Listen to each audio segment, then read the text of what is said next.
దేవుని మహాకృపను బట్టి ఈ అక్టోబర్ మాసంలో చివరి ఆదివారాన దేవుడు వాళ్ళందరినీ సజీవ లెక్కలో ఆయన ఎంచుకొని ఆయనను ఆరాధించుకోవడానికి, ఆయనను మహిమపరచుకోవడానికి, ఆయనను కొనియాడడానికి, ఆయన యొక్క మాటలను వినడానికి, ఆయనను ఘనముగా స్తుతి యాగం చేయడానికి ఆయన ఇచ్చిన శ్రేష్టమైన జీవితాన్ని బట్టి, అలాగే ఈ యొక్క పునరుద్ధానపు ఆదివారాన ఆయన మందిరంలోనికి రావడానికి ఆయన ఇచ్చిన ఈ యొక్క సజీవ తరుణాన్ని బట్టి దేవాది దేవునికి లెక్కలేనటువంటి వందనాలు తెలియజేసుకుంటా ఉన్నాను.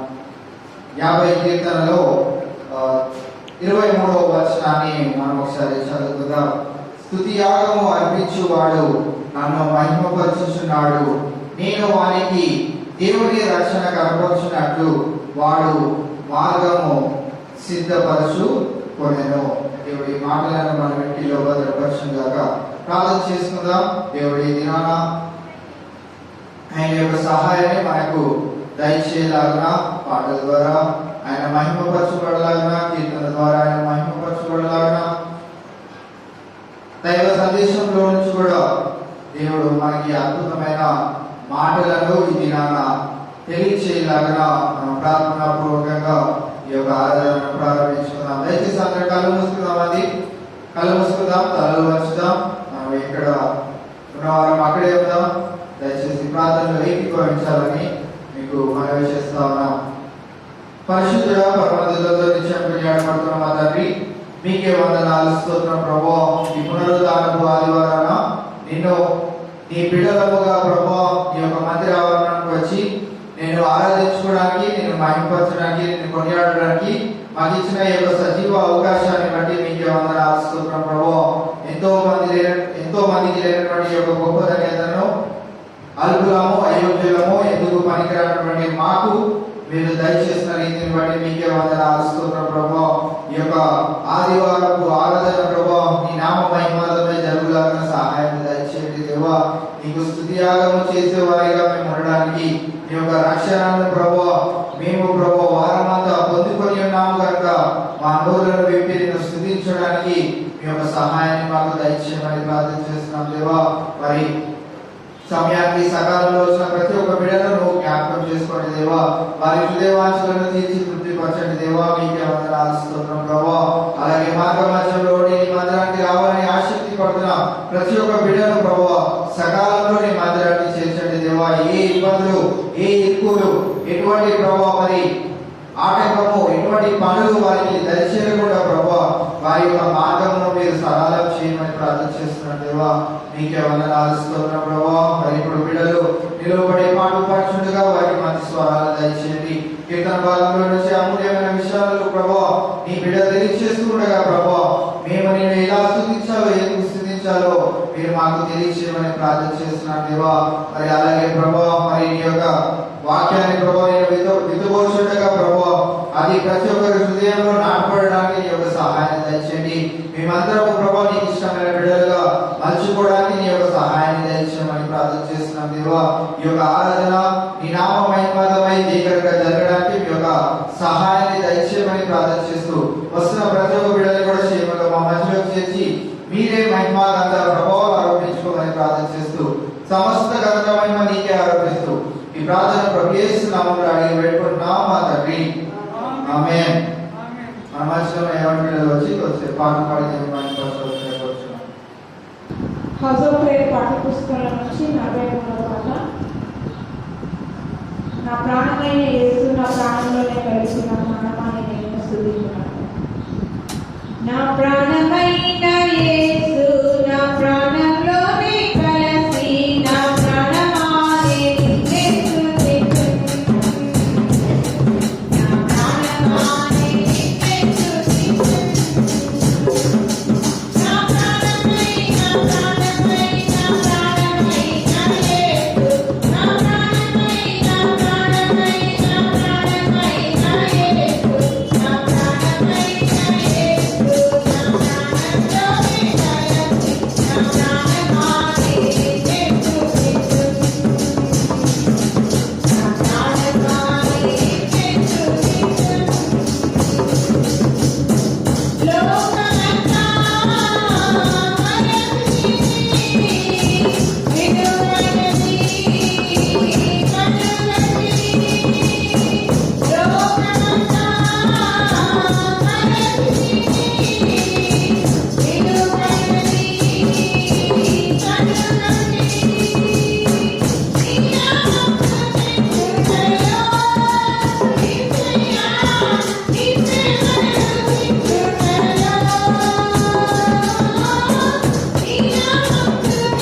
నీకే వందనం, నా స్నేహమా నీకే స్తోత్రం.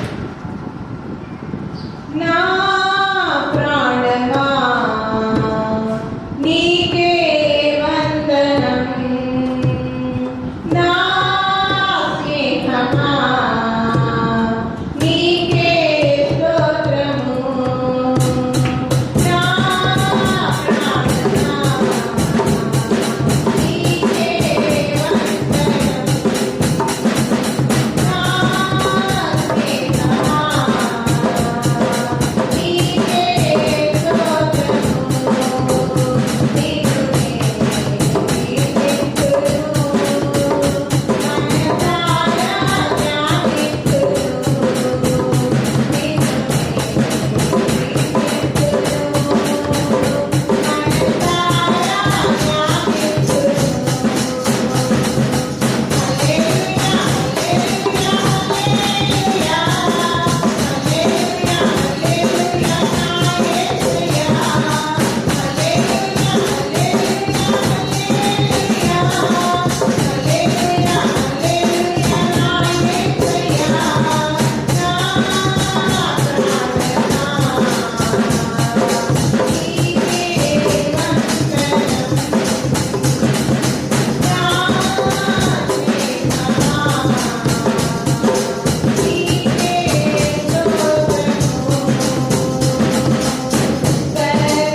చదివిన యేసే నామమున పరిశుద్ధ సంఘంగా నిలబెట్టుకొని మన పాపాలకు దేవుని భాష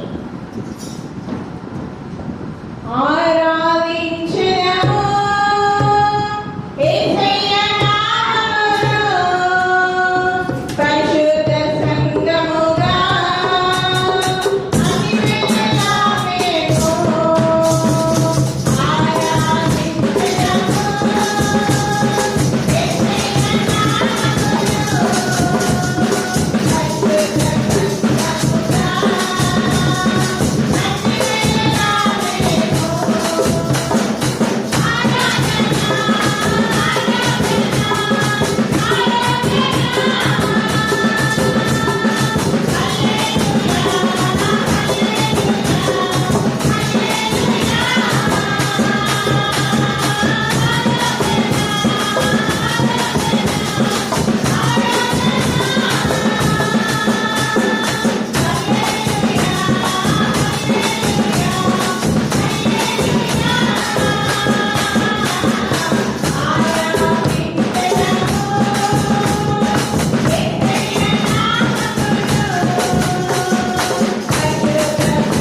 దేవుని మహాకృప వలన దేవుడు మరి వారం అంతట్లో మనల్ని మన కుటుంబాన్ని సంఘాన్ని సంఘటనని ఎంతగానో కాసు కాపాడి మరి ఆయన పునరుద్ధరణ సన్నిధిలో ఆయన నామాన్ని కనపరచడానికి కీర్తించడానికి మనకి ఇచ్చినటువంటి గొప్ప సమయానికే సన్నిధికే దేవునికి లెక్కలేని వందనాలు. అలాగే సంబంధత్వాన్ని అందరికీ వందనాలు చెల్లించుకుంటా ఉన్నాం. మరి దావీదు 50వ కీర్తన ఉత్తర పరిశుద్ధరాలుగా చదువుకుందాం. మొదటి వచ్చిన అందరూ కూడా ఏకీభవించాలని మనం చేస్తాం.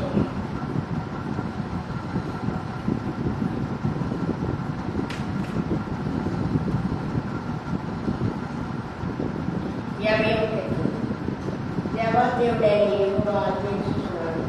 తూర్పుకి తూర్పు మొదలుకొని పక్కకి వరకు భూనివాసులను రమ్మని ఆయన పిలుస్తున్నాడు.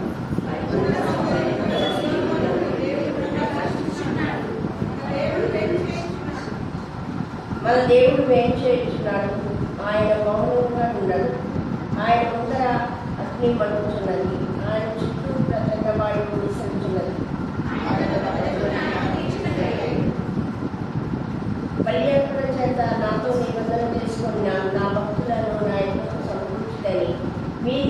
ఆకాశంలో కొన్ని పిలుచున్నాను.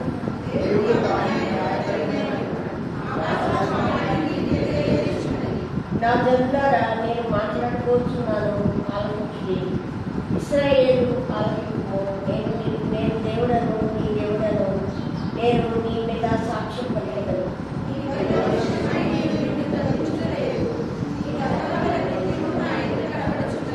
నీ ఇంట నుండి కోడెలైనను, నీ మందలో నుండి పొట్టేళ్లనైనను నేను తీసుకోలేదు.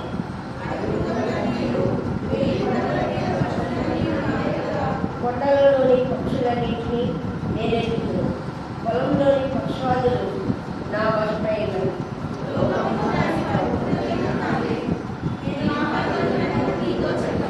వృషభముల మాంసం నేను తిందున, పొట్టేళ్ల రక్తం నేను త్రాగున.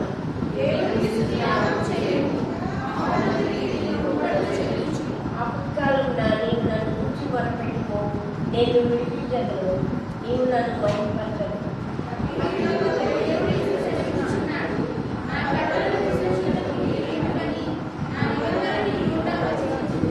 దిద్దుబాటు నీకు అసహ్యం కదా, నీవు నా మాటలను వెనుకకు త్రోసివేసను.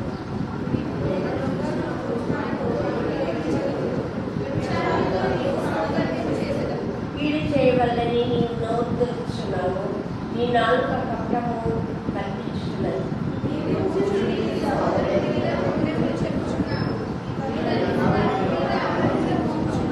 ఇటు పనులు నీకు చేస్తాను, నేను మౌననే ఉంది.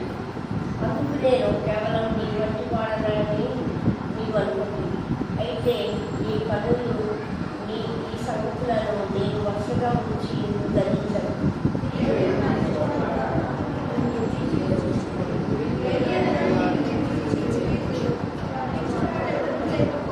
స్థితియాల వాటిని వాడు నన్ను భయపరుచున్నాను. నేను వారికి వారు మాత్రం సిద్ధపరచుకోలేదు.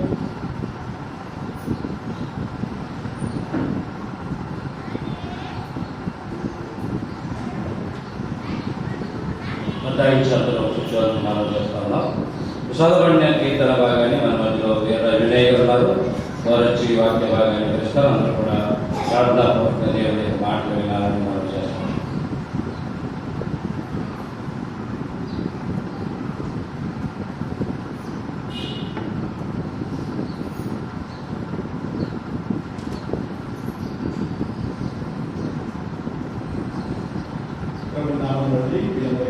తెలియజేసుకుంటున్నాం. 2021 సంవత్సరం అక్టోబర్ చివరి వారంలో మనందరూ కూడా దేవుడు మనందరినీ కూడా ఈ రీతిగా సమకూర్చి దేవుని యొక్క పరిశుద్ధంలో మరి పాలుపందులు పొందడానికి దేవుడు మనకి పెట్టుకుంటున్నాడు. మరి నిజంగా మరి మాసం అంతా కూడా మన సంఘాన్ని, సంఘ బిడ్డల్ని, సంఘ కుటుంబాలని ప్రతి అవసరతను తీర్చి మరి వారి ఉద్యోగాల్లో, వారి రాకపోకల్లో మరి దేవుడు చేసిన సహాయానికి మరి ఈ నెలంతా కూడా మనల్ని క్షేమంగా వచ్చినందుకు మరి పరిశుద్ధమైన దేవుడికి మరి స్తుతులు చెల్లించే వారిగా మనం వచ్చినందుకు మరొకసారి వందనాలను తెలియజేస్తున్నాం. మరి నాకు ఇవ్వబడిన 50వ కీర్తన పంచుకోవడానికి దేవుడు మరొకసారి ఈ మధ్య నన్ను నిలబెట్టిన దానాన్ని బట్టి మరి దేవుడికి వందనాలు తెలియజేస్తున్నాం. మరి ఈ వాక్యానికి వివరించే ముందుగా చిన్న ప్రార్థన చేసుకుని ముందుకు సాగుతాం. మహాపరిశుద్ధుడు, ప్రేమగల తండ్రి, కృపగల దేవ, జీవగల యేసయ్య, పరిశుద్ధ నామమున వందనాలు అయ్యా. గడిచిన పరిశుద్ధ దినం నుండి పరిశుద్ధ దినం వరకు నాయన మరి దేవుడు నాయన నన్ను, నా కుటుంబాన్ని, అలాగే నా సంఘాన్ని, సంఘ బిడ్డల్ని నాయన మరి ప్రతి బిడ్డను కూడా ఆయన సజీవులుగా ఉంచి నీ సన్నిధిలో ప్రభావ పరిశుద్ధ దినంలో ప్రభావ కొద్ది సమయం ప్రభావ మరి కుటుంబాలతో నాయన ఆనందించడానికి ధన్యతకై స్తోత్రాలు చెల్లించుకుంటున్నాం ప్రభావ. మరి ఆయన 50వ కీర్తన ద్వారా ఆయన బిడ్డలతో ఆయన మాట్లాడడానికి సమయాన్ని బట్టి కూడా స్తోత్రాలు ప్రభావ. ఆయన కీర్తనను ఆయన మాట్లాడవచ్చు ప్రభావ. నేను కాదు ప్రభావ మాట్లాడదు, మీరే నాయన మరి దీని యొక్క మార్పులను నాయన మరి బిడ్డలకు తెలియపరిచే జ్ఞానాన్ని, శక్తిని ప్రభావ మీ యొక్క ఆత్మను నాపై ఉంచమని కొద్ది ప్రార్థనని కాస్తానికి చేర్చుకోమని యేసు పరిశుద్ధ నామమున అడిగి వేడుకొనుచున్నాము తండ్రి, ఆమేన్. చదువుకున్న కీర్తన భాగాన్ని మనం గమనించినట్లయితే మరి కీర్తనకారుడైన మరి మొన్నటి వరకు కూడా మనం కోరహు కుమారులు కీర్తనలు మనం ధ్యానం చేసుకున్నాం. మరి 40వ కీర్తన నుండి 49వ కీర్తన వరకు మరి ఈ దినాన్న మరి ఆసాపు కీర్తనలు మనం ధ్యానించుకోవడానికి దేవుడు మనకిచ్చిన ఈ సమయాన్ని బట్టి కూడా దేవునికి వందనాలు స్తోత్రాలు. మరి నిజంగా మరి ఆసాపు గురించి మనం జ్ఞాపకం చేసుకోవాలంటే 73వ కీర్తన నుంచి ఉన్నాయి ఎక్కువ.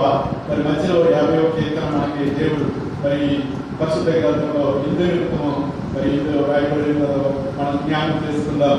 ఆసాపు మరి దావీదు పూర్వదినంలో దావీదు కాలంలో మరి ఆ యొక్క దేవుడి మందసం మరి అటు నుండి ఇటు మరి తీసుకెళ్లేటప్పుడు మరి ఆయన సన్నిధుల్లో ఒక కీర్తనకారుడు, కీర్తన అంటే పాటలు పాడేవాడు, ఒక ప్రధానుడిగా మనం ఉన్నట్లుగా మనం చూసుకున్నాం. నెహెమ్యా గ్రంథము 12వ అధ్యాయం 26వ వచనంలో ఉంటుంది. అలాగే మరి ఆసాపు గురించి మనం తెలుసుకోవాలంటే మొదటి దినవృత్తాంతాల్లో ఉంటుంది. మరి ఆయన యొక్క ప్రాముఖ్యత ఏంటంటే ఆయన కీర్తనలు పాడటమే కాదు కానీ మరి పాటలు పాడేటప్పుడు మరి పంచలోహాలతో తయారు చేయబడిన తాళాలు తెలుసు కదా మనకి, ఆ తాళాలు వాయించేవాడిగా ఉన్నట్లుగా ఉన్నాడు. మరి కీర్తనలు పాడేటప్పుడు అనేకులుగా ఉన్నప్పుడు మరి ఆ యొక్క యెరూషలేము మందిరంలో దావీదు యొక్క పరిపాలన కాలంలో అనేక మంది 250 మరి మంది ఉన్నప్పుడు మరి ఆసాపు ఒక ప్రధానుడిగా ఎంచబడినట్లుగా మనం చూస్తూ ఉంటాం. మరి ఈ దినాల్లో మనం కూడా చూస్తూ ఉంటాం. మరి మన మందిరంలో మరి నేను మొదటి వాడిగా ఉండాలి అన్న టైంలో ఒక క్విజ్ పెట్టి ఏదో ఒక ఫస్ట్ ప్రైజ్ తెలుసుకోవడానికి మనం ఎలాగ ప్రయత్నం చేస్తామో ఆ దినాల్లో కూడా మరి పాటలు పాడే సమయంలో మరి చిత్తీలు వేసేవారిగా ఉన్నట్లుగా చూస్తూ ఉంటాం. మరి ఇదంతా కూడా దినవృత్తాంతాల్లో ఉంది. మరి ఆ చిత్తీలు వేసినప్పుడు మరి ఆసాపు ఒక ప్రధానుడిగా మొదటి చిత్తి ఆయనకి రావడం, ఒక ప్రధానుడిగా మరి ఎంచబడటం కూడా మనం చూస్తూ ఉంటాం. మరి ఆయన రాసిన కీర్తన మనం చదువుకుందాం. మరి 50వ కీర్తన మొదటి మనం గమనించినట్లయితే దేవాది దేవుడైన యెహోవా ఆజ్ఞాయించుచున్నాడు, తూర్పు దిక్కును మొదలుకొని పడమట దిక్కు వరకు భూ నివాసులను రమ్మని ఆయన పిలుచుచున్నాడు. మరి నిజంగా మనం జ్ఞాపకం చేసుకున్నట్లయితే మరి ఆయన దేవుడిని జ్ఞాపకం చేసుకుంటే దేవాది దేవుడైన దేవుడు మరి యెహోవా ఆజ్ఞాయించుచున్నాడు. ఈ దినాన్ని మనం జ్ఞాపకం చేసుకున్నట్లయితే మరి 50వ కీర్తన మనం గమనించినట్లయితే దీని యొక్క సారాంశం ఏంటంటే 3 మరి మాటలుగా మనం తెలియపరుచుకుందాం. మరి 1 నుండి 6వ వచనం చూసుకున్నట్లయితే మరి సంఘంలో దేవుని యొక్క మహిమ ఏ విధంగా ఉన్నదని దాని గురించి తెలియపరుస్తున్నాడు. 1 నుండి 6వ వచనాల వరకు మనం గమనించుకున్నట్లయితే సంఘంలో దేవుని యొక్క మహిమ ఏ విధంగా ఉంటుంది. మరి రెండోదిగా చూసుకున్నట్లయితే 7వ వచనం నుండి 13వ వచనం మరి ఈ లోకానుసారమైన రీతిలో మనం ఆలోచించినట్లయితే కర్మ ఆచారంలో దేవుడు సంతోషిస్తాడా? మరి అంటే కర్మ ఆచారాలు మరి ఈ లోకంలో జరుగుతున్న మరి మనం అనుకుంటూ ఉంటాం మన దేవుడి మందిరంకి ఎదురుగా లేకుండా మరి మన గృహంలోనే లేకపోతే దేవుడికి చెల్లించేస్తున్నాం కదా, మరి నాకు కొన్ని సంతోషం ఉంది కదా అని అనుకుంటూ ఉంటాం. కానీ ఇక్కడ అన్నాడు మరి ఆచారం ఆ యొక్క పరిశుద్ధ పాత నిబంధన కాలంలో మరి ఆయన యొక్క దాన బలుల గురించి మనకు ఈ వచనాల్లో చాలా ఉన్నాయి. అది నాకు ఏది కూడా ఇష్టం కాదు, మరి మీ హృదయాన్ని నాకు సమర్పించు అని మరి వాక్యం ద్వారా మరి మనం తెలుసుకున్నట్లయితే 7 నుంచి 12 వరకు దాని యొక్క అర్థాన్ని తెలియజేస్తుంది. మరి 3వదిగా చూసుకున్నట్లయితే యథార్థమైన విధేయతతో ఆయనలో సంతోషించాలి. మరి 3వదిగా మనం గమనించినట్లయితే మరి 14 నుంచి 23వ వచనం వరకు కూడా దేవుడు ఏ విధంగా సెలవిస్తున్నాడంటే యథార్థమైన హృదయం కలిగి మరి విధేయత కలిగి ఆయనలో సంతోషించే వారిగా ఉండాలని దేవుడి వాక్యం తేటగా తెలియజేస్తుంది. మరి కొన్ని మాటలు మీకు నేను జ్ఞాపకం చేస్తున్నాం. మరి ఇక్కడ అంటున్నాడు దేవాది దేవుడైన యెహోవా ఆజ్ఞాయించుచున్నాడు, తూర్పు దిక్కును మొదలుకొని పడమట దిక్కు వరకు భూ నివాసులను రమ్మని ఆయన పిలుస్తున్నాడు. మరి నిజంగా ఇక్కడ మనకి 4 దిక్కులు ఉంటే 2 దిక్కులనే మనకు తెలియపరుస్తున్నాడు. తూర్పు దిక్కును మొదలుకొని మరి పడమట దిక్కు వరకు అంటే మనం గమనించినట్లయితే సూర్యుడు ఉదయించినది మొదలుకొని అస్తమించే వరకు మన యొక్క దినచర్య ఏ విధంగా ఉంటుంది అని మనం గమనించినట్లయితే ఇక్కడ మరి 113వ కీర్తన 3వ వచనం చదువుదాం చూడండి ఒకసారి. 113వ కీర్తన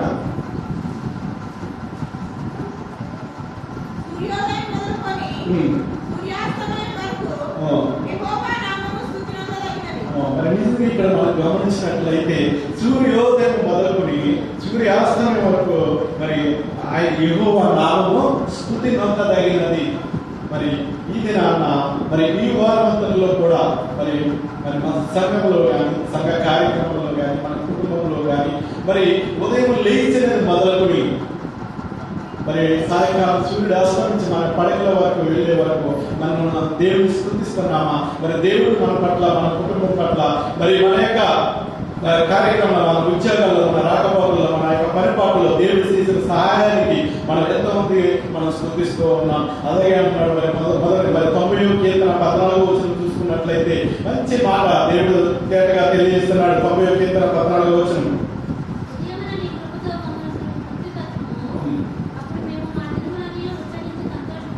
నిజంగా మనం గమనించినట్లయితే మనం లేచినది మొదలుకొని ఇప్పుడు దేవుడితో మొదలు పెట్టాలండి ఆయన యొక్క కృపతో.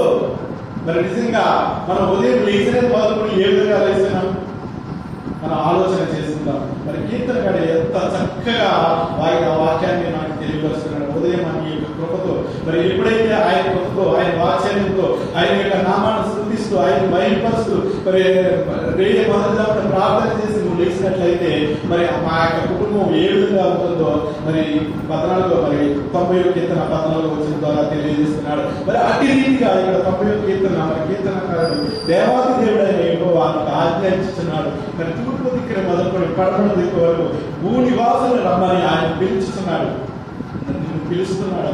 నిజంగా మనం చూసినట్లయితే మరి ఈ యొక్క మరి దేవుని వాక్యం ఎదిగిన మన బిడ్డలమైన మనం అనేక సార్లు మరి వార కార్యక్రమాలు కానీ సంఘ కార్యక్రమాలు కానీ మరి ప్రతి విషయంలో కూడా అనేక సార్లు మరి ప్రతి వారం కూడా మరి తెలియపరుచుకుని ఉన్నాం. కానీ మరి దేనికి కూడా ప్రతి మరి ఏదైనా కార్యక్రమం గృహంలో కార్యక్రమం ఉందంటే మళ్ళీ వారిని జ్ఞాపకం చేయాలి. కానీ ఇక్కడ దేవుని వాక్యం తేటగా తెలియజేస్తుంది. మరి 62 11వ వచనం ఒకసారి చూద్దామండి. కీర్తన 62 11వ వచనం తనదని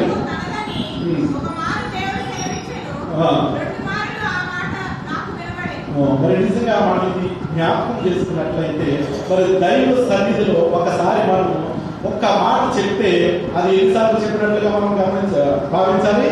2 మార్లు దేవుడు నాతో మాట్లాడాలని గమనించాలి. అంతేగాని మరి ఇంటికి తిరిగి మేము బొట్టు పెట్టి అయ్యా ఈ రోజు ప్రార్థన ఉంది, ఈ రోజు ఇది ఉంది అది ఉంది అని మనం చేసుకోవాలని అవసరం లేదు. ఎందుకంటే ఇక్కడ తేటగా తెలియజేస్తున్నాడు బలము నేనే నీతిపరుడు.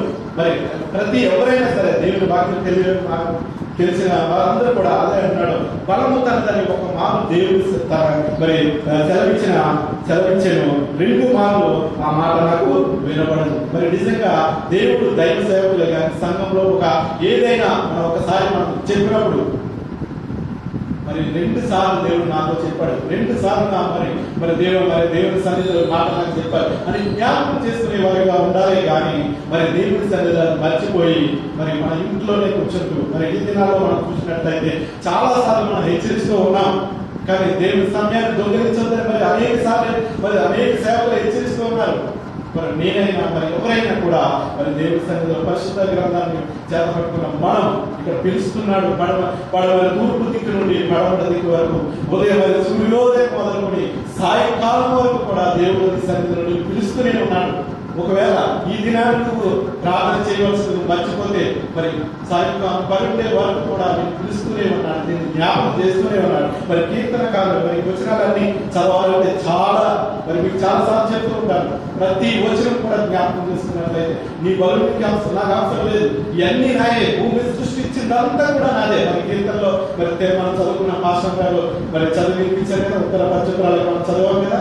మరి ఆ ప్రతి వచనాన్ని మనం గమనించినట్లయితే ఇది మన హృదయానికి మరి మన హృదయంలో ఈ మాట ఇది నాకు దగ్గరగా ఉన్నదా లేదా, ఈ క్రియలు నేను చేయగలుగుతున్నానా లేదా, మరి దానివారు మరి నేను దేవుడికి ఇవ్వాల్సిన ఎంత ఇస్తున్నాను కానీ మరి నా హృదయాన్ని దేవుడు ఇస్తున్నానా లేదా, మరి దేవుడు నేను నా బలిలే నా అర్పణలే కోరుకుంటున్నాడా లేకపోతే నా హృదయాన్ని కోరుకుంటున్నాడా అని పరిశీలన చేసుకున్నట్లయితే మరి దేవుడు తేటగా తెలియజేస్తున్నాడు. మరి మొదటి నుంచి మరి 6 వచనాల వరకు చూసుకుంటున్నాడు. మరి ఇక్కడ ఏమంటున్నాడంటే మరి నేనే న్యాయవంతుడైన దేవుడు, నేనే బలమగలిగిన దేవుడు, దైవ బలాన్ని ఇక్కడ మరి తెలియజేస్తున్నాడు. ఇక్కడ ఆలోచనలు అంటున్నాడు, దేవుడు తానే న్యాయకర్త అయినాడు, ఆకాశం ఆయన నీతిని తెలియజేస్తున్నది. మరి నిజంగా కీర్తనకారుడు ఎంత చక్కగా రాసి ఉన్నాడంటే, మరి దేవుడు తానే న్యాయకర్త మనందరికీ తెలుసు, కానీ ఆ న్యాయాన్ని మరి ఆయన యొక్క నీతిని విడిచిపెట్టేవారిగా ఉంటున్నాం, ఆయన యొక్క బోధను మనం విడిచిపెట్టేవారిగా ఉంటున్నాం. మరి మన కుటుంబంలో మరి అనేక కార్యాలు,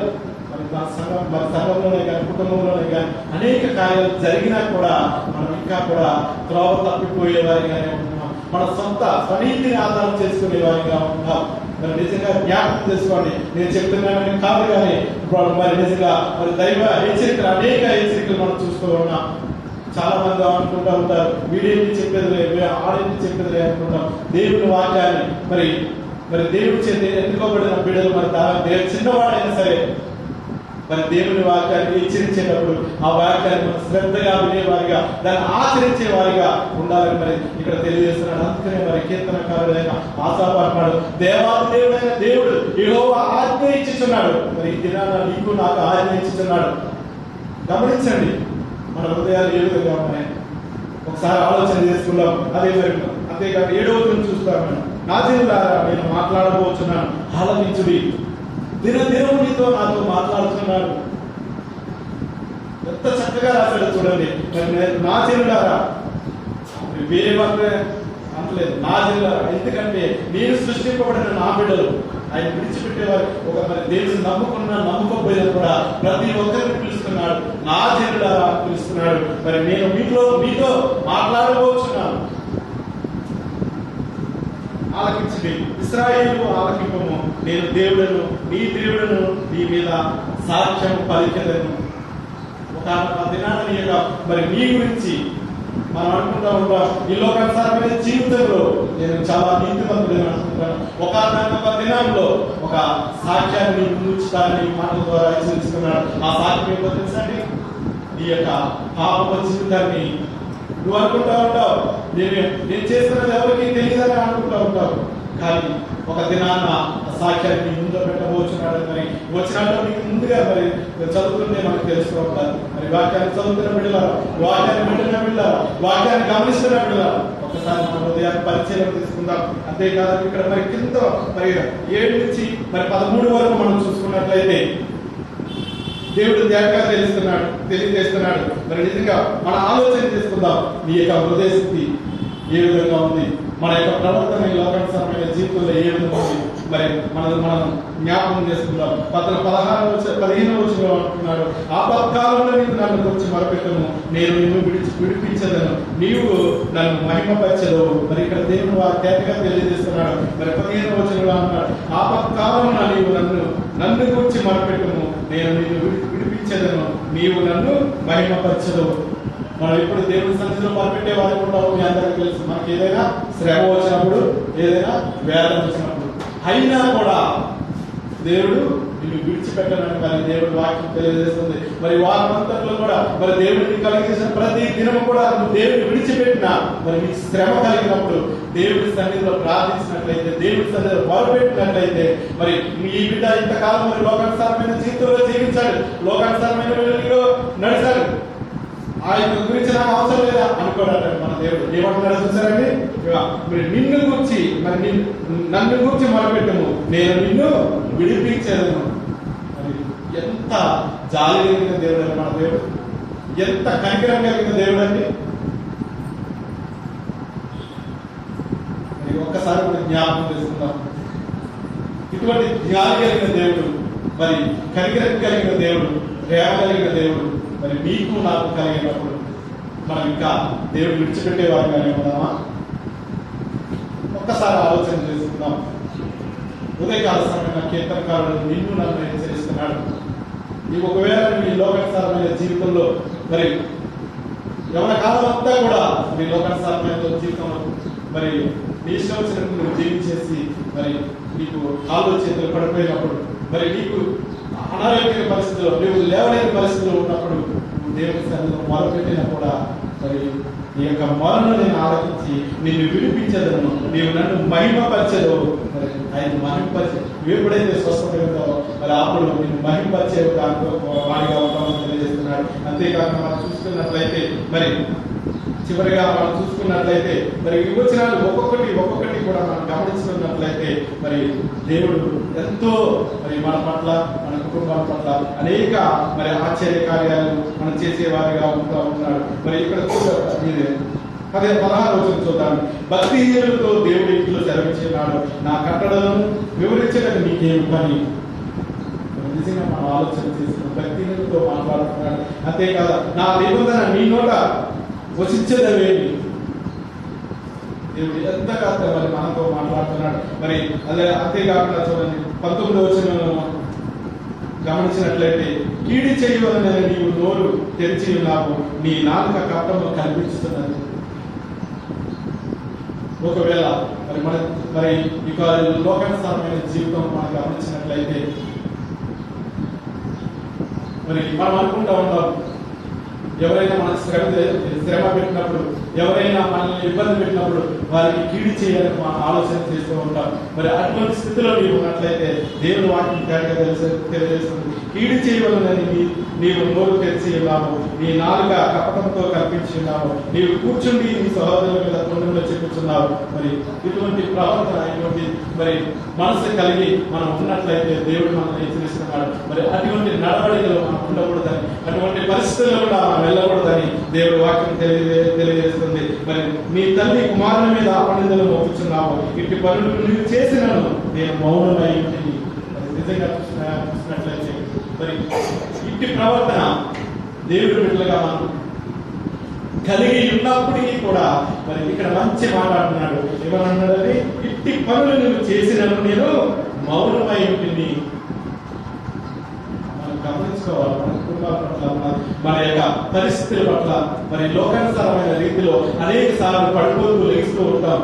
మరి ఆ పడిపోయినప్పుడు కూడా, మరి లేచినప్పుడు కూడా దేవుడి సన్నిధిలో ప్రభు దేవుడు చూస్తున్నాడు. మరి దేవుడు నీ యొక్క నడకను మరి ఎరిగి ఉన్నాడు, నీ యొక్క మార్గాన్ని ఎరిగి ఉన్నాడు. మరి ప్రతిదీ కూడా ఇంత దుష్కార్యములు, ఇన్ని దుష్ట క్రియలు చేస్తున్నావు, దుష్ట ఆలోచనలు చేస్తున్నావు, అయినప్పటికీ కూడా మరి నేను గమనిస్తూనే ఉన్నాను. మరి నేను మౌనమై ఉన్నాను, అందుకు నేను కేవలం నీ వంటి వాడిని నీవు అనుకుంటున్నావు. దేవుడు ఏమనుకున్నావు, ఆయన పరిశుద్ధుడైనా తెలిసినప్పటికీ, ఆయన నీతిమంతుడైనా తెలిసినప్పటికీ ఆయన దేవుడు కూడా ఆవరణ వాడే అనుకుని దేవుడు క్షమించేస్తాలే అనుకుని దేవుడి సన్నిధిలో మనం పాపం చేసేవారిగానే ఉంటా ఉన్నాం. మరి ఇక్కడ మరి దేవుడిగా తెలియజేస్తుంది. మరి అంటున్నాడు, దేవుడు మర్చిపోవాలరా 21 నీ కన్నుల ఎదుట నీవు అనుకుంటేవి, అయితే నీ కన్నుల ఎదుట ఈ సంగతులు నేను వరుసగా ఉంచి నిన్ను గర్దించదను.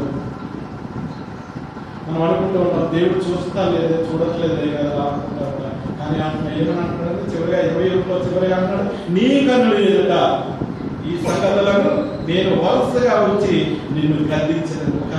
దినాన్న మరి దేవుడు అనుకుంటున్నాడు, మరి మనం సంఘానికి రావడం లేదు, ఏదైనా మరి ప్రార్థన అడిగినప్పుడు, మరి సేవకులు ఫోన్ చేసినప్పుడు మరి మనం ఒట్టిగానే వెంటనే చెప్పేస్తా ఉంటాం, నాకు ఈ పని ఉంది, నాకు అది ఉంది, ఇది ఉంది అని చెప్పేసి మనం తప్పించుకునే వాళ్ళు ఉంటాం. ఆ సమయాన్ని కూడా నీకు నీ కన్నుల ఎదుట మరి ఉంచుతానని దేవుడు మరి తేటగా తెలియజేస్తున్నాడు. మరి దేవుడు మరి ఇక్కడ 22వ వచనం అన్నాడు, దేవుని మర్చివారులారా దీనిని రుచించుకుని లేని ఎడలా నేను మిమ్మల్ని చీల్చివేదను, తప్పించేవాడెవడను లేకపోవడం. నిజంగా మనం చూస్తున్నట్లయితే మరి ఆయనలో మనం ఎత్తబడిన తర్వాత మరి ఒక దినాన మనకు ఒక తీర్పు ఉండాలి. ఆ తీర్పులో మరి ఏ విధంగా నిన్ను నన్ను ఉంచుతారో అని మరి కీర్తనకారుడు ఆశకు మనల్ని మరి హెచ్చరిస్తున్నాడు. ఆ దేవాది దేవుడైన ఆజ్ఞలను మనకు తెలియపరుస్తున్నాడు. ఆజ్ఞలు మనం గమనించినట్లయితే మరి ఇక్కడ మరి నిజంగా మనం గమనించుకోవాలి, మన ఎవరికి వారు మన హృదయాల్లో మనం భద్రపరచుకోవాలి. అందుకని ఇక్కడ అంటున్నాడు, దేవుని మర్చివారులారా దీనిని యోచించుకోండి. ఈ దినాన్ని మనం ఏం చేస్తున్నామో, ఒకవేళ దేవుని మర్చిపోయి మరి లోకానుసారమైన రీతిలో మనం ఉన్నామేమో, మరి దేవుడు మనలో మనం పరిశీలన చేసుకోమంటున్నాడు. మరి అంతేకాకుండా లాస్ట్ గా 23వ వచనం అంటున్నాడు, స్తుతియోగములు అర్పించేవాడు నన్ను మహిమపరచుచున్నాడు, నేను వానికి దేవుని రక్షణ కనుపరిచినట్లు వాడు మార్గము సిద్ధపరచుకుని మరి నిజంగా మనం ఎప్పుడు కూడా మరి వారమంతట్లో కూడా మరి మనం చెప్తూ ఉంటాం, ప్రతి వారం కూడా అంటాం మరి ఈ వారం అంతట్లో కూడా మరి నా ఉద్యోగంలో, నా రాజకీయంలో, నా కుటుంబంలో, నా బిడ్డల పట్ల మరి నేను నా బిడ్డలను విడిచి నేను మరి ఉద్యోగానికి వెళ్ళినప్పుడు మరి నా బిడ్డలని మరి ఇంటిలోనే ఉంచి వేరేగా మరి పని చేస్తున్నప్పుడు మరి నా బిడ్డలను క్షేమంగా ఉంచావు, మరి నా భర్తను క్షేమంగా ఉంచావు, మరి నా భార్య విషయంలో మరి నా కుటుంబం విషయంలో మరి ప్రతి నా ఇంకొక విషయంలో ఈ వారం అంతా కూడా ఎటువంటి వేదన కానీ శోధన కానీ అలజడి కానీ లేకుండా అయ్యా మరి నా కుటుంబాన్ని కాపాడావు,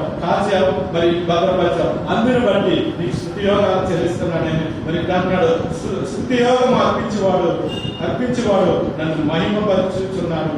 నిజంగా ఆయన మహిమపరిచే వారుగా ఉండాలి. ఒకవేళ నువ్వు పగలంతా కష్టపడి మరి శరీరం బలహీనతగా ఉన్నప్పుడు, ఒకవేళ దేవుని సన్నిధిలో ఉన్నప్పుడు మరి ప్రార్థన చేయనప్పుడు పాస్టర్ చెప్తాడు, అయ్యా ఈ దినానికి నన్ను సజీవులుగా ఉంచావు, మరి అందరి బట్టి నీకు వందనాలయ్యా. ఆ చిన్న మాట పలికి మరి దేవుడిని మహింపరిచే వారిగా ఉండాలని మరి దేవుడు వాక్యం తెలియజేస్తున్నాడు. మరి నిజంగా మనం గమనించినట్లయితే మరి ఈ లోక ఇప్పుడున్న ఈ దినాల్లో ఉన్న పరిస్థితులు బట్టి మరి లోక పరిస్థితులు బట్టి మనం చూస్తే దేవుడిని స్తుతించలేని బద్దులమై ఉన్నాం. నిజంగా చూసుకున్నట్లయితే మన పనుల మీదే, మన బిడ్డల మీదే, మన కుటుంబాల మీదే ధ్యాస వస్తుంది. కానీ మరి నిజంగా దేవుడు మన పట్ల చేసిన ప్రతి మేలు జ్ఞాపకం చేసుకుని ఒక్కసారి ఆయన స్తుతులు చెల్లించే వారిగా మనం ఉన్నట్లయితే ఆయన మన ఎదురుగా మరి నేను వారికి దేవుని రక్షణ కనుపరిచినట్టు మరి నిజంగా మనకు ఆయన యొక్క రక్షణ కనుపరిచినట్లు వాడు మార్గము సిద్ధపరచుకున్నాను. మరి నిజంగా మనం ఈ వాక్యాన్ని తెలుసుకున్నట్లయితే మన యొక్క మార్గాన్ని సిద్ధపరిచేవాడిగా ఉంటాడు. 91వ కీర్తన ఒకసారి చూస్తున్నాను. 91వ కీర్తన చివరి వచనం ఒకసారి చదువు.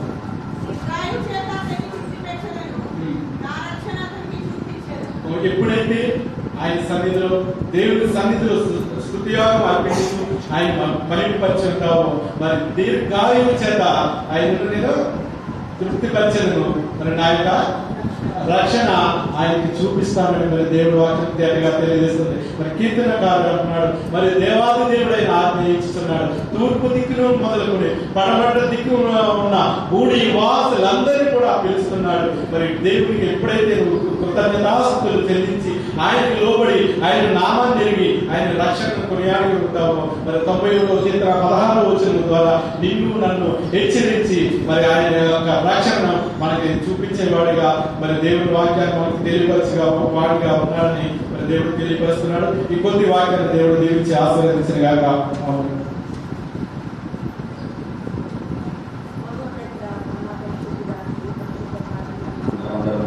మన హృదయాలను తెరిచి మన కంఠస్వరములను బిగిరగా ఆయన సన్నిధికి మన స్తుతులు చేరేలాగా ఆలాపన చేద్దాం.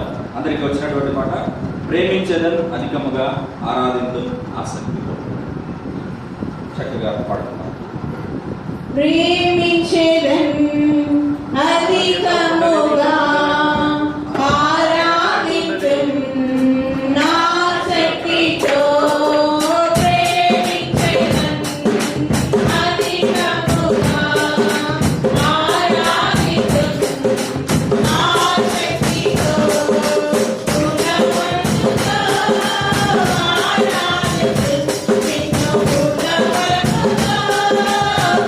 Thank you.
సైన్యములకు అధిపతి అయినటువంటి మా దేవా, మహా ఉపకారములను మా కొరకు చేయించిన తండ్రి, ఆశ్చర్య కార్యములతో మా యొక్క జీవితాలను నింపుచున్నటువంటి ప్రభువా, నీ యొక్క బంగారు పాదములకే వందనములు, స్తుతులు, స్తోత్రములు దేవా.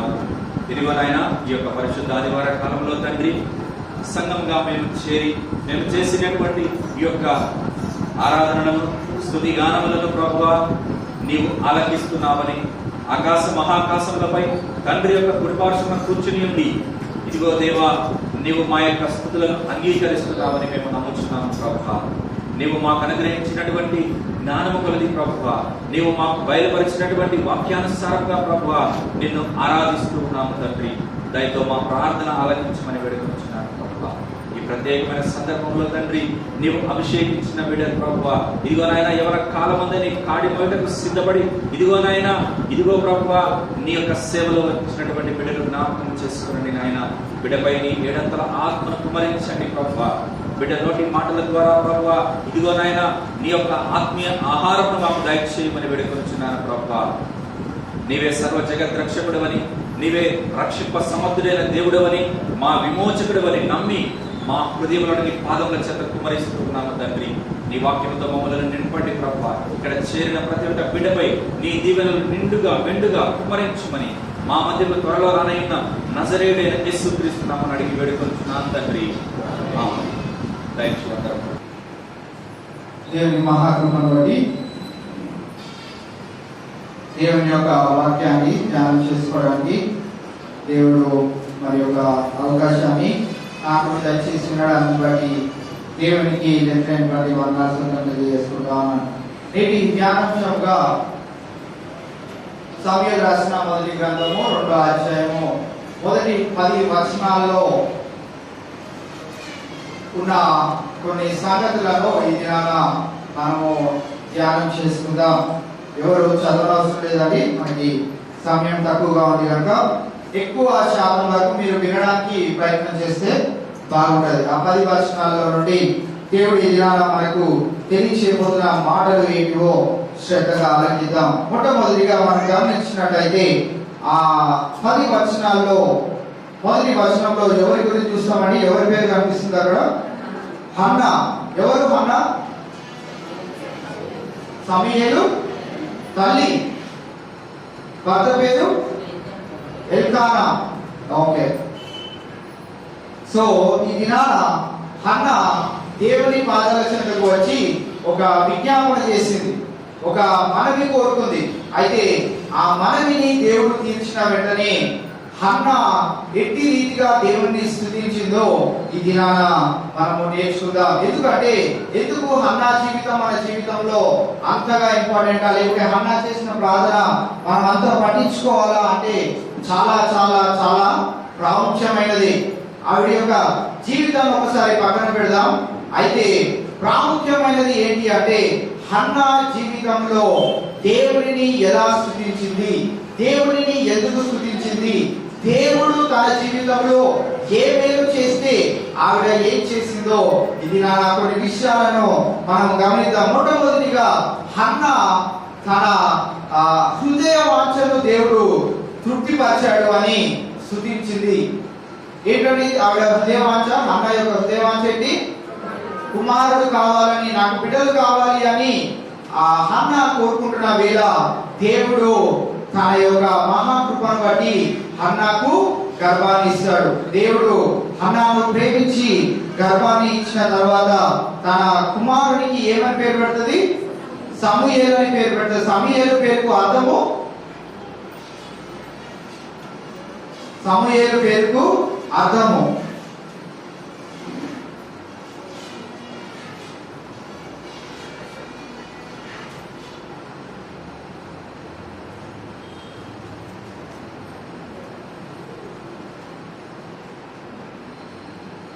మొదటి అధ్యాయంలో ఉంటుంది. ఎవరైనా దొరికినట్లయితే మీరు తెలియచేయాలని కోరుకుంటా ఉన్నాను. సమూయేలు పేరుకు గల అర్థము ఏంటిదో మనకు అక్కడ వ్రాయబడి ఉన్నది. 20వ వచనాన్ని ఎవరైనా చదివినట్లయితే మీకు అక్కడ సమూయేలు పేరుకు అర్థం ఏంటిదో అక్కడ మీకు వ్రాయబడినట్లు చూడవచ్చు. మొట్టమొదటిగా ఈరోజు 3 ప్రాముఖ్యమైన విషయాలను విషయాలను మనము జ్ఞాపకం చేసుకొని మన జీవితంలో దేవుడు మనకు చేసిన పనులను బట్టి మనం ఈ 3 విషయాలను మన జీవితాల్లో చేస్తున్నామో లేదో మనం గమనించుకుందాం. మొట్టమొదటిగా హన్నా జీవితంలో తన హృదయ వాంఛను దేవుడు తీర్చి కుమారుని ఇచ్చిన వెంటనే ఆమె ఏం చేసింది అంటే స్తుతి యాగము దేవునికి చేసింది. 2వ అధ్యాయము 1వ వచనంలో మనము ఆ హన్నా చేసిన ప్రార్థనగా మనము చూస్తాం. ఈ 10 వచనాల్లో హన్నా చేసిన ప్రార్థన లేకపోతే హన్నా చేసిన స్తుతి యాగము ఎటువంటిదో మనము ఆ 10 వచనాల్లో చూస్తాం. మొట్టమొదటిగా హన్నాకు దేవుడు తన హృదయ వాంఛను తీర్చిన వెంటనే చేసింది ఏంటి అంటే స్తుతి యాగము. మనం చాలా గుర్తుంచుకోవాలి. మన జీవితాల్లో మనం ఈ యొక్క ప్రాముఖ్యమైన విషయాన్ని మన జీవితాల్లో చేయము. దేవుడు అనేకమైన పరిస్థితుల నుంచి మనల్ని తప్పిస్తూ మనకు కావాల్సిన ఆరోగ్యాన్ని ఇచ్చినప్పటికీ మనము నోరు తెరవలేము. మనము దేవుని స్తుతించడానికి మన నోరు విప్పలేము. అయితే హన్నా జీవితంలో తన హృదయ వాంఛను దేవుడు తీర్చిన వెంటనే ఆవిడ దేవుడిని స్తుతించుటలో వెనకాడలేదు. వెంటనే చేసిన చాలా ప్రాముఖ్యమైన పని ఏంటిది? చాలా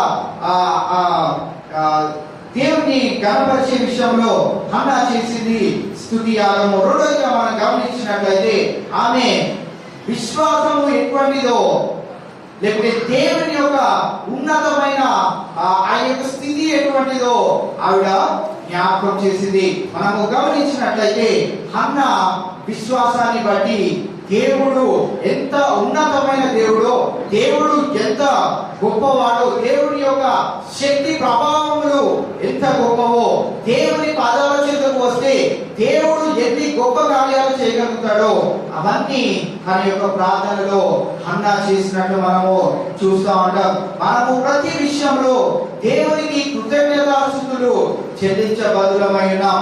ఇక్కడ హన్నా చేసింది అదే.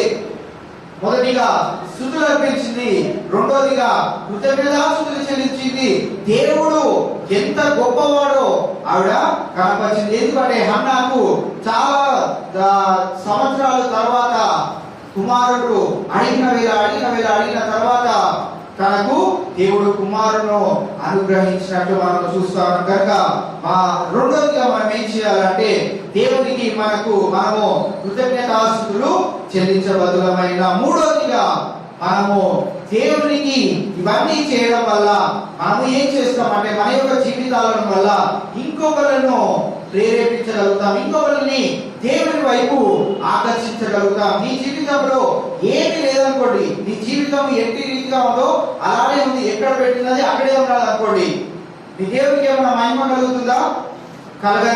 కలగదు. మన నలుగురిలో సాక్షులంగా ఉండాలి. ఇక్కడ హన్నా చేసింది ఏంటంటే తన సాక్ష్యాన్ని దేవుని ఎదుట పెట్టుకుంది. అలాగే ఇతరులు కూడా తెలియపరిచి ఉండవచ్చు. అందుకే హన్నా యొక్క జీవితాన్ని ఇక్కడ సమూయేలు గ్రంథము 2వ అధ్యాయం 10 వచనాల్లో తెలియచేయబడ్డది. అందుకే మనం గుర్తుంచుకోవాల్సిన 3 విషయాలు ఏంటి అంటే మొదటిగా దేవుడు మన జీవితంలో చేయగానే ప్రైజ్ చేయాలి, దాని తర్వాత థాంక్స్ చెప్పాలి, మూడోది ఏం చేయాలి?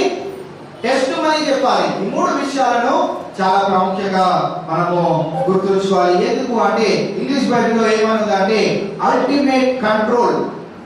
దేవునికి ఏముందంట? Ultimate control. అంటే ఏంటండి? సర్వ భౌముడు అంటే ఏంటి?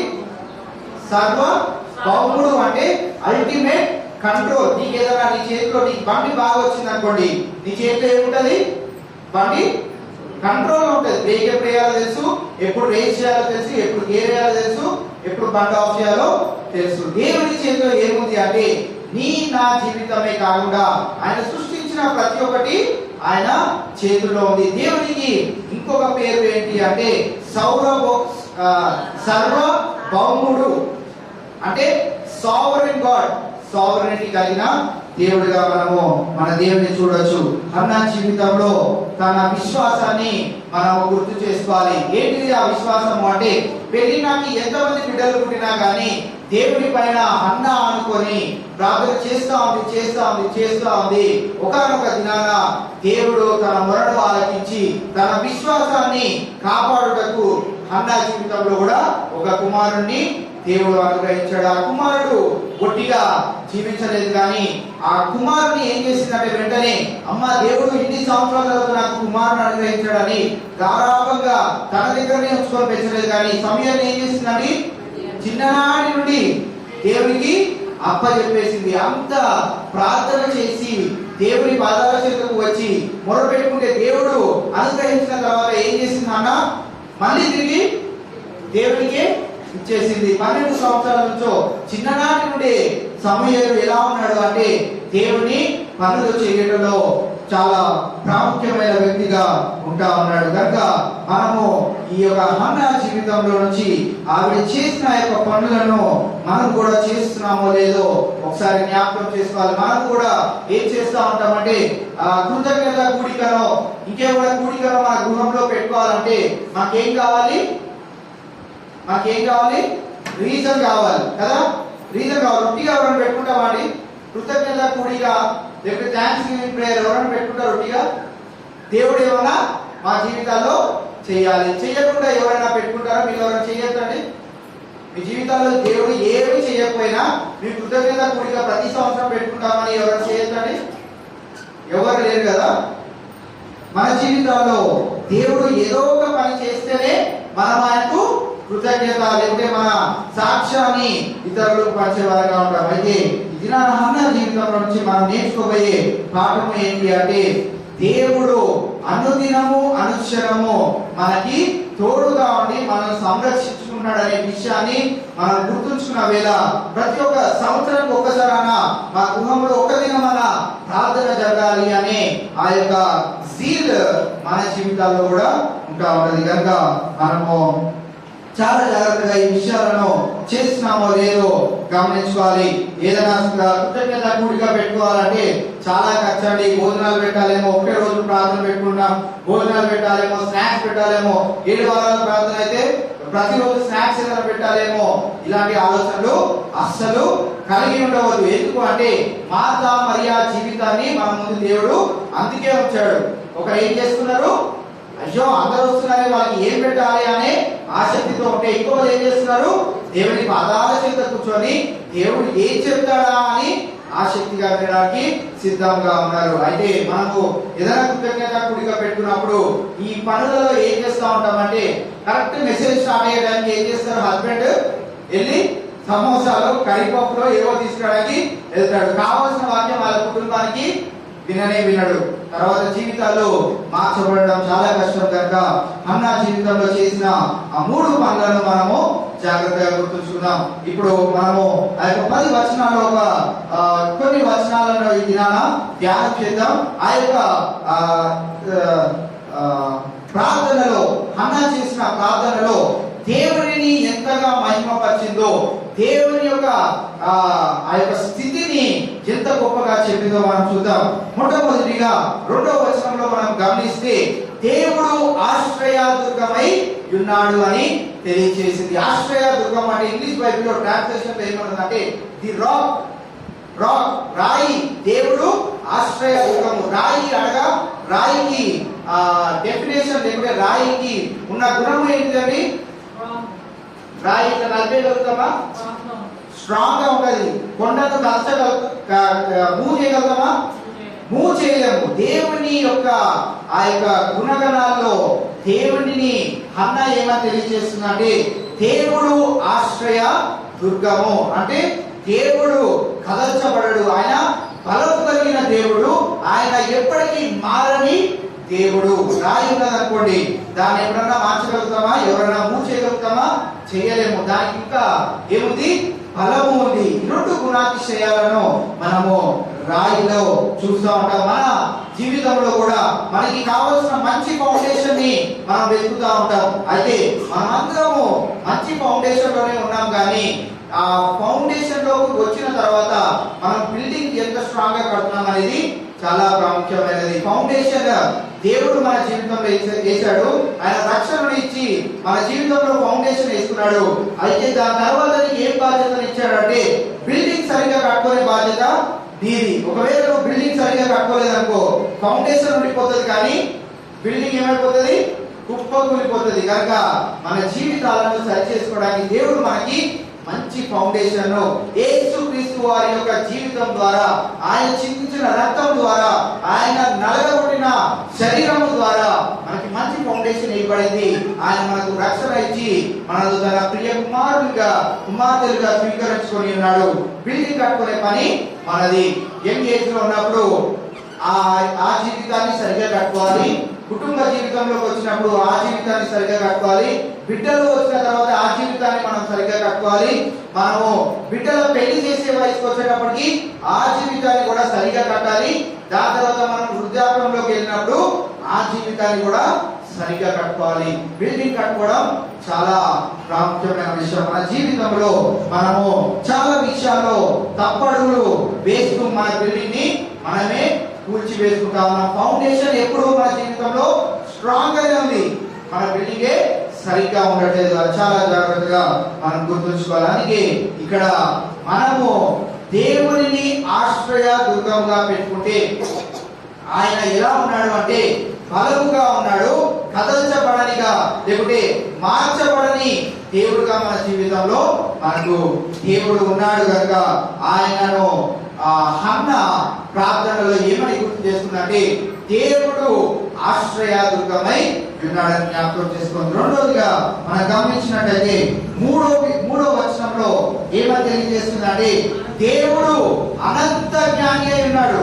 అనంత జ్ఞాని అంటే ఇప్పుడు మన స్కూల్లో మనకి ఫస్ట్ క్లాస్ వచ్చింది అనుకోండి, మనల్ని ఏమంటారు? ఇంటెలిజెంట్ స్టూడెంట్ అంటారా? ఎందుకు అంటారు? ఫెయిల్ అయిన ఇంటెలిజెంట్ స్టూడెంట్ అని ఎందుకన్నారండి?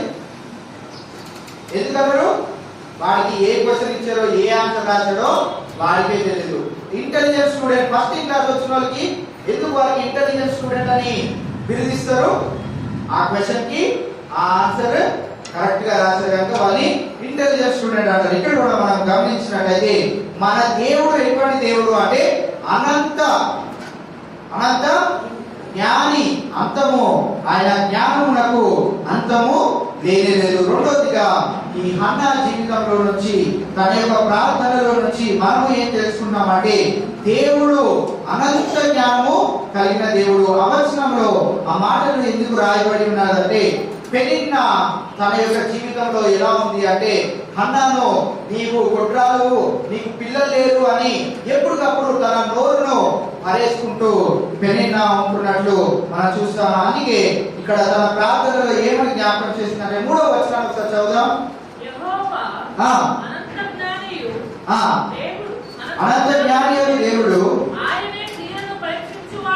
ఆయనే క్రియలను పరీక్షించువాడు, ఇకను అంత గర్వముగా మాట్లాడుకుడి, గర్వపు మాటలు మీ నోట రానియుడి. ఇక్కడ పెనిన్నా గురించి అక్కడ ప్రస్తావిస్తూ హన్నా చెప్తున్న మాటలు ఏంటి అంటే ఆవిడ నోరు పారేసుకునే విషయంలో పెనిన్నా హన్నా చాలా బాధపడుతూ ఆ మాటలను తెలియజేస్తా ఉంది. దేవుడు అనంత జ్ఞాని అయి ఉన్నాడు. నువ్వు ఒకవేళ నాకు వినిపించకుండా మాటలు అంటున్నావేమో కానీ దేవుడు అయితే ఖచ్చితంగా నీ మాటలను వింటున్నాడు. ఆయనకు తెలియనిది ఏమీ లేదు. మనం చేసే ప్రతి పని ఆయన ఎరిగై ఉన్నాడు అనే విషయాన్ని అక్కడ తెలియజేస్తూ ఆ 3వ వచనంలో 2వ భాగంలో ఏమని తెలియజేస్తుందంటే ఆయనే క్రియలను పరీక్షించు వాడు. ఒకరు ఏమైనా చేస్తున్నట్లయితే మనం వారి గురించి పట్టించుకోని అవసరం లేదు. ఎందుకంటే ఇక్కడ ఆ మాటను తెలియజేస్తున్నాడు. ఆయనే క్రియలను పరీక్షించువాడు. నువ్వు మళ్ళీ వారు అలా అంటున్నారు ఇలా అంటున్నారని బాధపడ అవసరం లేదు. ఆయనే ఆ క్రియలను పరీక్షించే దేవుడుగా ఉన్నాడు. ఆయన అనంత జ్ఞానము కలిగిన దేవుడుగా ఉన్నాడు కనుక మనము దేని గురించి ఎవరు చెప్పిన మాటల గురించి మనము చింతించే పని ఏ లేదు.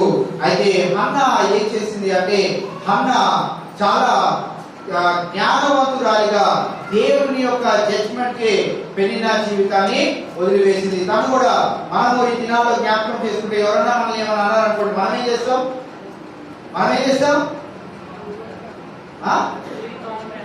తిరిగి కౌంటర్ వేస్తాం. కౌంటర్ వేయదే మనకు అసలు మన హృదయం కాదు కదా, ఏది ఊరుకోదు. మన శరీరం కూడా విలవిల్లాడిపోతూ ఉంటది, సివరింగ్ వచ్చేస్తూ ఉంటది.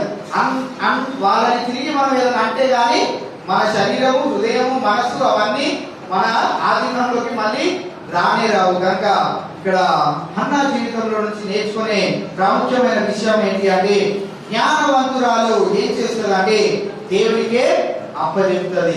మనము కూడా అతి రీతిగా ఉండాలి అని దేవుడి కోరుకుంటా ఉన్నాడు. 4 నుంచి 8 వచనాల వరకు మన దేవుడు ఎట్టి రీతిగా ఉన్నాడు అంటే, దేవుడు అధిపతి అయి ఉన్నాడు.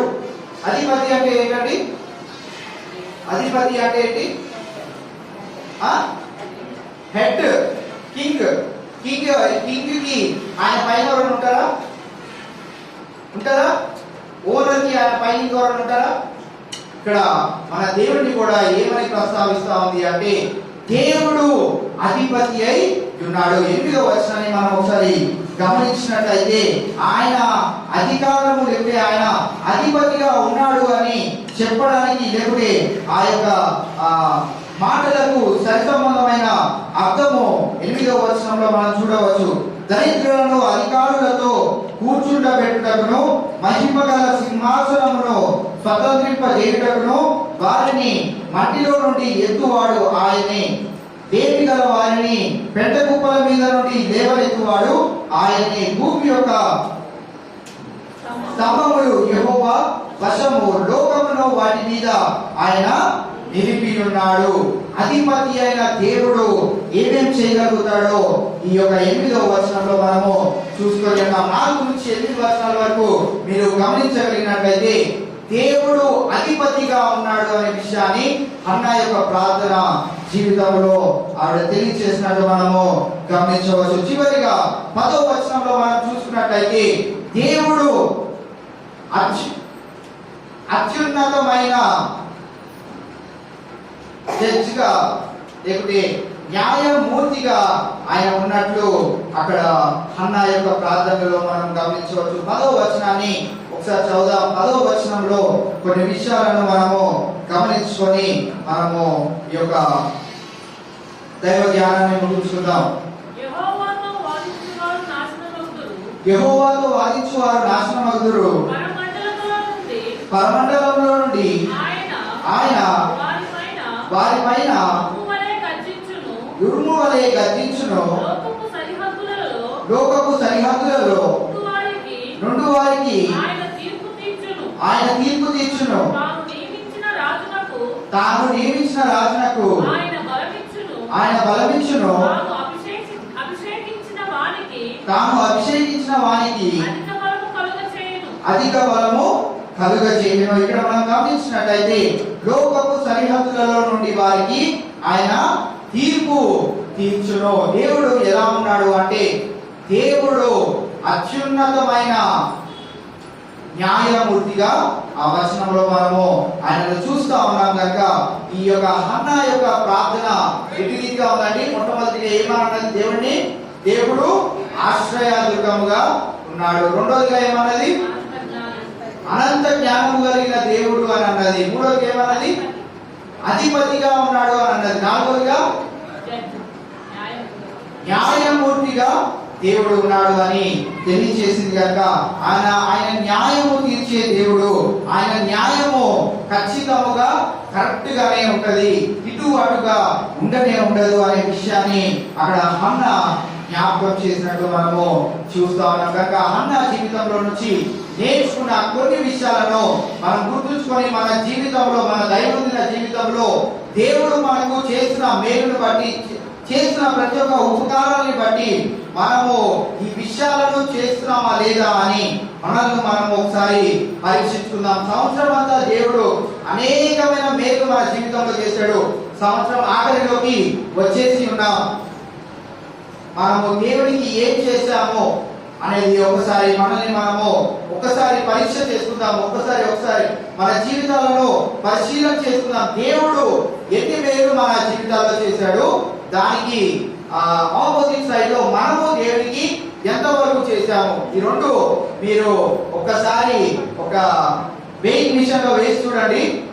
ఏది కిందకి, ఏది జారిపోతుందో, ఏది పైకి వేస్తుందో మీకే తెలుసు. కనుక ఇది హన్నా యొక్క జీవితంలో నుంచి దేవుని స్తుతించుటలో వెనకాడలేదు. దేవుడు తన హృదయవాంఛను తీర్చిన వెంటనే ఆవిడ స్తుతిని చేసింది. రెండోది ఏం చేసింది? థాంక్స్, కృతజ్ఞతాస్తుతులు చెల్లించింది. మూడోదిగా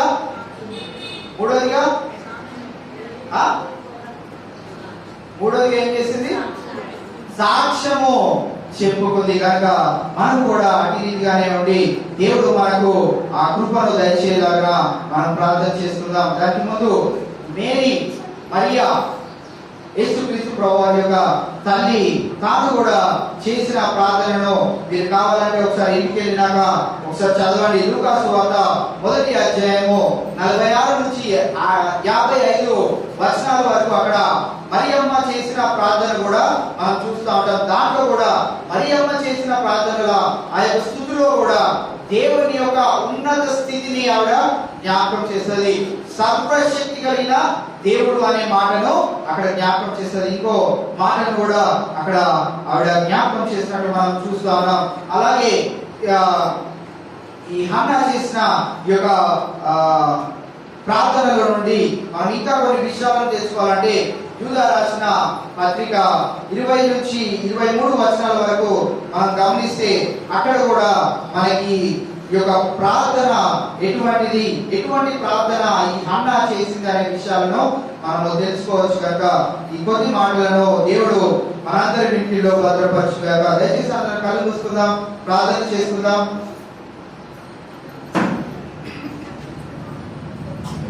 మమ్మల్ని అభివృద్ధిగా ప్రేమించిన మా పరలోకపు తండ్రి యేసు రాజా, ఈ ఘనమైన శ్రేష్టమైన పవిత్రమైన నామమునకై వందనాలు, స్తోత్రం ప్రభువా.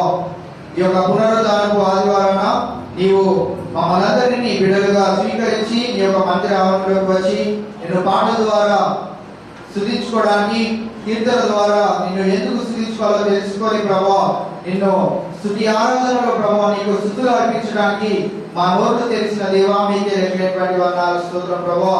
అలాగనే ప్రభువా మరి నీ యొక్క వాక్యం ద్వారా అన్న జీవితం ద్వారా ప్రభువా మాకు నేర్పించిన అనేకమైన మాటలను బట్టి మీకే రెట్టినటువంటి వందనాలు, స్తోత్రం ప్రభువా. ఆ మాటలను మా హృదయం అనే పలకం నిండా రాసుకొని మేము మా జీవితాలను అటు రీతిగా ఉంచుకున్నామో లేదో, సంవత్సర కాలమంతా నువ్వు చేసిన అనేకమైన మేలుకై నీకు మేము ఏమి చెల్లించామో అనే విషయాన్ని మేమందరం ఒకసారి జ్ఞాపకం చేసుకొని ఆ యొక్క ప్రభువా మరి ఆ యొక్క రీతిగా ప్రభువా అన్న ఏ రీతిగా అయితే నీకు స్తుతులు చెల్లించిందో, నీకు కృతజ్ఞతాస్తుతులు అర్పించిందో, నీ యొక్క నువ్వు చేసిన కార్యాన్ని సాక్షి రూపంగా నిలబడిందో అటు రీతిగానే ప్రభువా మా జీవితాల్లో కూడా మేము ఉండడానికి మీ యొక్క సహాయాన్ని దయచేయండి. అలాగే ప్రభువా మరి ఎవరెవరైతే ప్రభువా మరి అనారోగ్య పరిస్థితుల్లో ఉన్నారు, ఎవరైతే ప్రభావ ఈ దినాన ఈ యొక్క మందిరంలోకి రాలేకపోయినారో ఆ బిడ్డలందరినీ ఒకసారి జ్ఞాపకం చేసుకోండి దేవా. మీ చిత్తమైతే మరి ఒక తరుణాన్ని ఆ బిడ్డలందరికీ దయచేసి మేమందరం కలిసి నేను స్తుతించే గొప్ప ధన్యతను మాకు దయచేయమని ప్రార్థన చేస్తున్నాం. ఈ నెలంతట్లో ప్రభావ నీ యొక్క కృపను మా పైన మెండుగా ఉంచి మమ్మల్ని దీవించి ఆశీర్వదించి వచ్చే నెలలోకి ప్రభావ మమ్మల్ని ఆరోగ్యవంతులుగా మమ్మల్ని నడిపిస్తున్న విధానం బట్టి మీకే దగ్గరైనటువంటి వందనాలు, స్తోత్రం ప్రభువా. మా యొక్క సంఘంలో ఉన్న చంటి బిడ్డల నుంచి వృద్ధుల వరకు ప్రతి ఒక్కరిని జ్ఞాపకం చేసుకోండి దేవా. వారి జీవితాల్లో మరి మీరు చేసిన అనేకమైన మేలుగా మీకే దగ్గరైనటువంటి వందనాలు, స్తోత్రం ప్రభువా. ఈ రోజు నూతనంగా ఎవరైనా మందిరానికి వచ్చినట్లయితే ప్రభా మరి వారిని కూడా ప్రభా మరి మీరు ఈ దినాన మీ యొక్క వాక్కులచే వారితో మాట్లాడిన విధానం బట్టి మీకే రెట్టినటువంటి వందనాలు, స్తోత్రం ప్రభా. ఈ యొక్క గొప్ప సహవాసంలో వారిని కూడా మాతో పాటు ఏకీభవించిన రీతిని బట్టి మీకే రెట్టినటువంటి వందనాలు, స్తోత్రం ప్రభా. ఈ దినం మేము విన్న మాటలను ప్రభా విడిచిపెట్టే వారంగా ఉండకుండా మా హృదయం అనే పలకల మీద వ్రాసుకొని ప్రభా అన్న యొక్క జీవితాన్ని మా ముందు వచ్చిన విధానాన్ని బట్టి మీకే మరి ఒకసారి లెక్కలేనటువంటి వందనాలు, స్తోత్రం తెలియజేసుకుంటూ మరి ఈ యొక్క ఆరాధన అనంతరము మేము చేయ ప్రతి ఒక్క పనిలో కూడా మేము వెళ్ళే ప్రతి ఒక్క స్థలంలో మీరే మాకు తోడుకుని సహాయంతో దయచేయమని ప్రార్థన చేస్తూ మరి విషయాన్ని కూడా మీ సన్నిధికి చేర్చుకొని ఉన్నారు. అందుని బట్టి మీకే లెక్కలేనటువంటి వందనాలు, స్తోత్రం ప్రభువా. ఈ దినము ప్రభువా వారు పెట్టుకున్న యొక్క మెమోరియల్ సర్వీస్ కి ప్రభావ మేము వెళ్ళుచుండగా మా యొక్క మార్గం అంతట్లో మీరు మాకు క్షేమకరమైన ప్రయాణాన్ని తెచ్చండి. అక్కడ కూడిగా కూడా ప్రభావ నీ నామ మహిమతమై దీకరంగా జరుగులాగా ఈ యొక్క సహాయాన్ని దయచేయండి. కుటుంబానికి కావాల్సిన ఆదరణ ఓదార్పు మీరే దయచేయమని ప్రార్థన చేస్తూ ఇంతవరకు మీ యొక్క సన్నిధిని మా మధ్యన ఉంచి మీరే మహిమ గత ప్రభావాలు ఆరోపించినందుకు మరి ఒకసారి మీకే నిండు హృదయంతో లెక్కలేనటువంటి వందనాలు స్తోత్రం తెలియజేసుకుంటూ సమస్త గత మహిమ మీకే ఆరోపిస్తూ ఈ ప్రార్థన ప్రభు యేసు నామములో అడిగి వేడుకుంటున్నాం మా తండ్రి ఆమేన్. మన తండ్రి అయిన దేవుని యొక్క ప్రేమయు కుమారుడైన యేసుక్రీస్తు వారి యొక్క కృపయు పరిశుద్ధాత్మ యొక్క నిత్య అన్యోన్య సహవాసము ఈ దినము దేవుని యొక్క మందిరానికి వచ్చిన సకల పరిశుద్ధులకు అలాగే కొత్తగా వచ్చిన వారికి సదాకాలము ఆయన తోడై ఉండును గాక. ఆమేన్.